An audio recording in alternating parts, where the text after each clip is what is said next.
Okay, in this video I'm going to get into the psychology behind ghosting on people. Whether you have ever actually ghosted on someone or you've been the ghostee, is that a good way to put it? You know, the one on the receiving end. Okay, my thoughts and examples of times when it might be acceptable and okay, and other times when I think it's just cowardly and very callous. Just avoiding confrontation is something I don't understand. But anyway, let's get into it. I really feel like this is a very common recent phenomenon, and my biggest problem is not so much that this behavior happens so much as how it is normalized. How it's treated as just a normal thing to do when you don't want to deal with someone. And I feel like this whole thing of blocking and icing out people and flipping others off like a light switch. When I say flip off, I don't mean like giving the finger. You get the idea. I meant just turning your back and just, I don't know, like completely just shutting them out. You know what I'm saying. Okay. Anyway, you remember a time, if you ever, maybe you had a friend set you up on a blind date and she or he didn't show up. In other words, you got stood up. It does suck. It's disrespectful when people do that. I mean, there's always times when, of course, back in the days when people didn't have cell phones. I don't know, what, the 90s, I guess? I didn't have one, but you know, if you can let somebody know you're going to be, something comes out of the blue or you're running behind, yeah.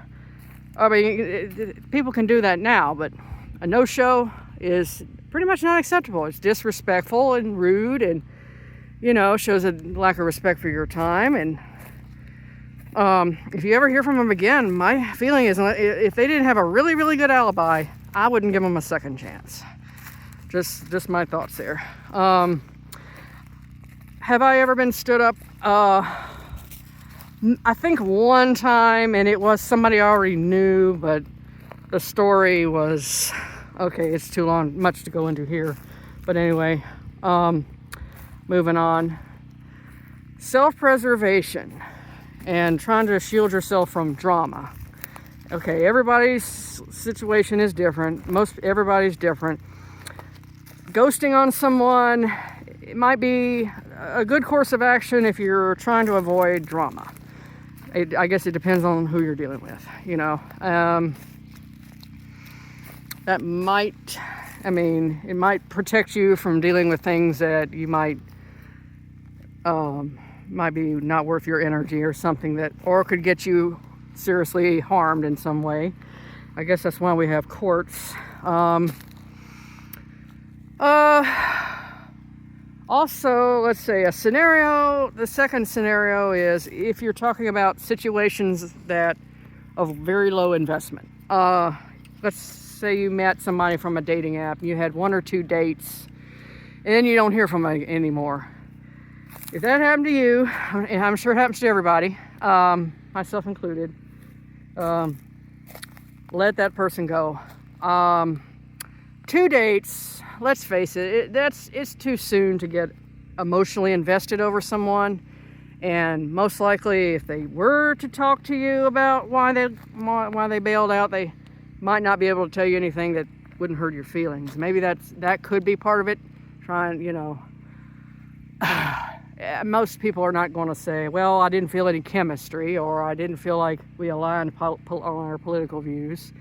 It might, maybe they want to avoid escalating and arguing. That would lead nowhere. So, okay, that's pretty much it.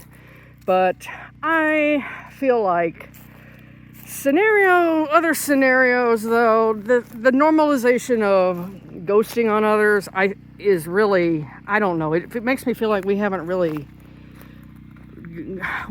gone very well as a culture. I was thinking about the movie Home Alone the other day. And there's this scene where Kevin is scared of who his asshole brother called the South Bend Shovel Slayer. So, so he's afraid he's running in. Every time he sees him, he tries to run. But there's this one scenario where I'm trying to think what's going on. I think he's in this old man, to quote South Bend Shovel Slayer, is watching his granddaughter singing in a church choir, and Kevin's in there, and there's no way he can't cut and run, you know. So they end up having a conversation, and the old man admits that he's been estranged from his son for 10 years, and Kevin said, maybe it's time you thought about talking to your son again, you know. And I don't care how mad I'd be at my dad, I would talk to him. I was thinking, that little bit of pearl of wisdom from a 10-year-old, that was really the money bag, or the money, what is the word? The money shot in that movie. Why in the world can more people today not be like that? I don't care how mad I am at such and such. I would talk to him. I might cool off for a little while, but I would talk to him.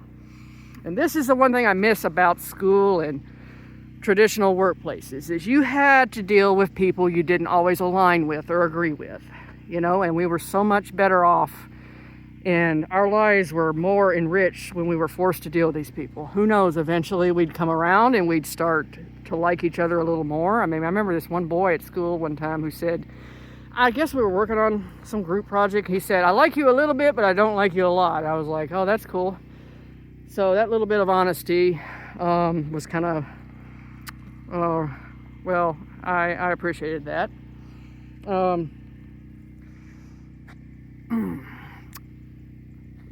Yeah, you'd always find there'd always be people that would, play games even in school. I remember I dealt with bitchy girls who were like that. I'd had a verbal smackdown with any of them, and we had a disagreement, and they would just do this pouting game where they pretend not to know me.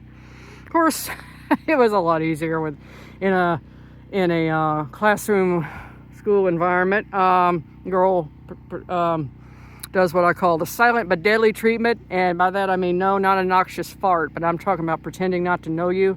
I would say out loud something like, "Oh yeah, you're gonna pretend you don't know me. Oh yeah, that's real mature, real classy."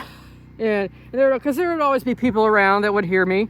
And maybe, hopefully, there were girls around that were like me and, you know, not part of the Stacy Club, you know. That's fun. I'm not going to lie. I used to be a little verbally confrontational in the past. Back when it was acceptable to do so. Nowadays, I mean, people who ghost, you know, for these stupid, cowardly reasons, they know what they're doing. They know that they're putting this big brick wall of resistance between you and them. They have the upper hand. And they know you're gonna tire yourself out trying to get in touch and figure out what went wrong. What are you mad about? You know, blah blah blah. So yeah, that's why this whole thing. That's why this kind of situations really is. That's why people who do that, I don't like people that do that. You have to wonder about their maturity level and all that.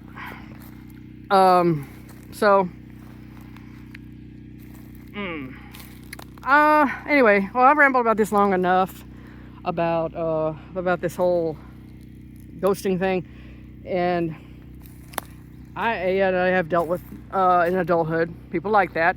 And there's not just school, but I ran into somebody I used to be friends with years ago. She pulled this crap too, where she was ignoring me, pretending she didn't know me. I ran into her in public one time. I said, "Oh, you're not going to talk to me again, huh?" And other people heard it. It felt good. Humiliation is the best revenge. It's the best way to call out people's stupid and thoughtless behavior. You know. So, anyway, I'm just getting that off my chest. You got any stories about being ghosted or ghosted on, and how it should just sort of be more of a last resort and not a normal way to deal with others? I would like to hear your thoughts. So drop me a comment if you have a story. All right, I will talk later. Bye.